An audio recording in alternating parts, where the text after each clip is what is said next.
Est-ce que la pratique alchimique est une sorte de méditation aussi, justement, par l'action sur la matière? On Alors, c'est rejoint pas, une forme de méditation ou oui, pas? c'est pas une méditation, j'utilise un autre véhicule pour faire ce que j'ai à faire, mais je le sais pas forcément. Mhm. Quand l'expérimentateur a une place dans l'expérience, par exemple, il y a un moment, on va fondre un métal.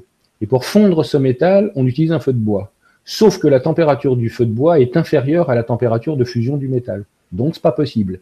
Alors, que fait l'alchimiste? Ben, il invoque une salamandre, c'est-à-dire un esprit du feu.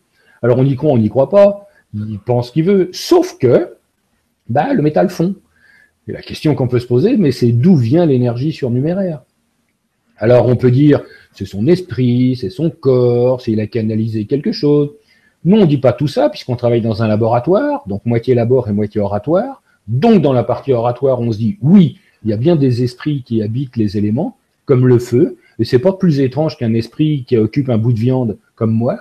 Donc je Mhm. considère qu'il y a un esprit dans l'eau, dans le feu, dans l'air et dans la terre. Et s'il y en a qui sont intelligents, parce qu'il y a des esprits très bêtes aussi, hein, ça peut aller du moustique jusqu'à la baleine, hein. Donc si j'en trouve un intelligent que je négocie avec et qui veut bien venir, alors à partir de ce moment-là, mon feu va augmenter.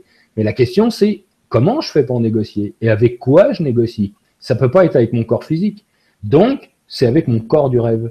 Donc là on va dire oui, dans ce sens-là, l'alchimiste médite. En réalité, il transfère sa conscience dans un corps qui est capable de s'adresser à une autre réalité. Et c'est bien pour ça que la pierre philosophale n'existe pas dans notre réalité. Mais par contre, le laboratoire va être, ou le creuset va être une espèce d'extraterritorialité dans laquelle les causes et les effets ne sont pas les mêmes que dans notre réalité ordinaire. On se promène avec D'accord. une bulle de causalité. D'abord une bulle de non-causalité, c'est-à-dire rien ne se passe. Puis après une bulle de causalité où les causes et les effets vont pas être les mêmes que dans un monde naturel. Et d'ailleurs, tous les livres d'alchimie ne servent qu'à ça. La pratique dans un livre d'alchimie, il y en a 10 lignes, hein, mais le reste, c'est pour nous mettre dans cet état, justement, cet état de réalité non ordinaire. Et quand on est dans cet état de non ordinaire, alors il peut se passer Ouais. vraiment des choses non ordinaires.